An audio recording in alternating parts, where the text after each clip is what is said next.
vers une mise en location forcée des logements vacants pour résoudre la crise de l'immobilier?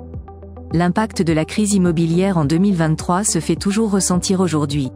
Avec le déséquilibre entre l'offre et la demande, la valeur des biens enregistre des baisses significatives. Alors, la mise en location forcée des logements vacants serait-elle la meilleure solution pour résoudre la crise de l'immobilier? Réponse dans cette vidéo. Crise de l'immobilier, mise au point sur la situation actuelle en France. À l'heure actuelle, les logements vacants constituent un véritable problème en France.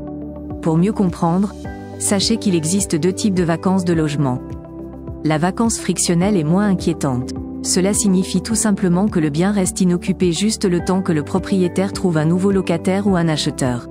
La vacance structurelle, quant à elle, correspond généralement aux biens qui sont présents sur le marché pendant une très longue durée, 1 an voire 2 ans, puisqu'ils sont de mauvaise qualité, ou se situent à côté d'une zone de nuisance, etc.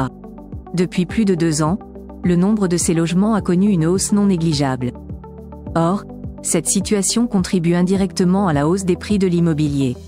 Paradoxalement, les constructions en périphérique se poursuivent. Une habitude qui devrait être réduite pour limiter l'érosion de la biodiversité et éviter l'augmentation des temps de déplacement. Mise en location forcée des logements vacants. Mobiliser les logements vacants pourrait réellement minimiser la pression sur le marché de l'immobilier. Déjà, il est important de souligner que les biens en question sont répartis sur le territoire français, notamment en zone tendue. De plus, plus de la moitié se trouve quasiment à proximité des commodités, et seulement 4% se situent à plus de 10 km des commerces. De quoi rassurer les futurs locataires. Selon une étude récente, la majorité des biens concernés, soit 3/4, sont assez confortables pour les occupants. Seulement 22% sont considérés comme médiocres. Mettre ces logements vacants en location serait la meilleure solution compte tenu de la baisse de la construction neuve. Pour la réalisation de ce type de projet, il faudrait dans un premier temps entrer en contact avec les propriétaires. Ensuite, il est nécessaire de déterminer les raisons de la vacance. Pour pouvoir remettre les biens sur le marché, l'accompagnement des ménages est utile, voire indispensable, notamment sur le plan administratif.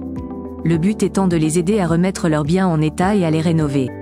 Bien évidemment, des dispositifs financiers seraient les bienvenus pour simplifier le processus. Cette approche permettrait, à terme, de venir à bout de la crise de logement et de diminuer le nombre des logements vacants. Une réforme fiscale pourrait être mise en place. Cela rendrait le marché plus accessible et plus fluide.